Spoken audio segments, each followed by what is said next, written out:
What do I need to do to get a scholarship as a 2026? I'm going to do a goalkeeper version and a regular version, so watch both. Goalkeeper version. The main reason I say a separate section for goalkeepers is because obviously college coaches know if they need a 2029 and 2030 when it comes to goalkeepers. So that means to get a scholarship as a 2026 goalkeeper is possible, but also very difficult because they already know what they need, and it's possible that the goalkeeper they have is the one they are having on scholarship, so you're not going to get one, or you're going to get one, but you might be the backup one. So it really is important that as a 26, if you want to be a goalkeeper, you have to be very aggressive and start the process in an aggressive way right now. That's just in order to play college soccer, let alone get a scholarship.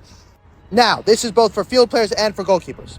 If you want to get a scholarship, have good grades. The most money you're going to get is from academics, no matter what. Now, it's possible that because of soccer, you're going to get into the school. And because you get into the school, they're going to give you scholarships. So it's still a soccer scholarship, even though it's technically academic. You just would have never gotten it if it wasn't for soccer. We have some students, for example, who had like a 3.3 and they got $100,000, but would have never gone into the school without soccer. But it was an academic scholarship, but they would have never gotten it without soccer. So it may as well just be called a soccer academic scholarship.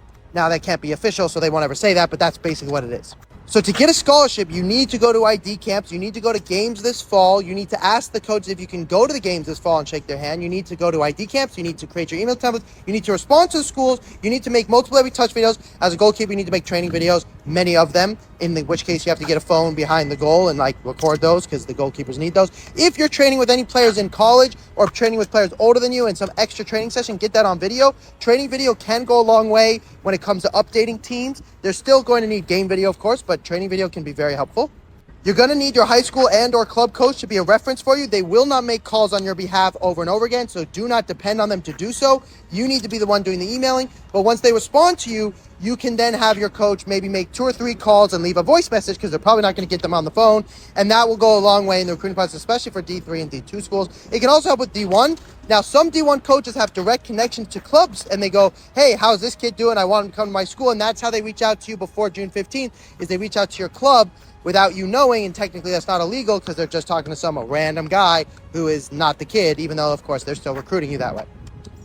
The bottom line, though, is if you want a scholarship, you have really good grades above a 3.5 GPA, and start the process as soon as possible. If you want more help, call me, link in bio.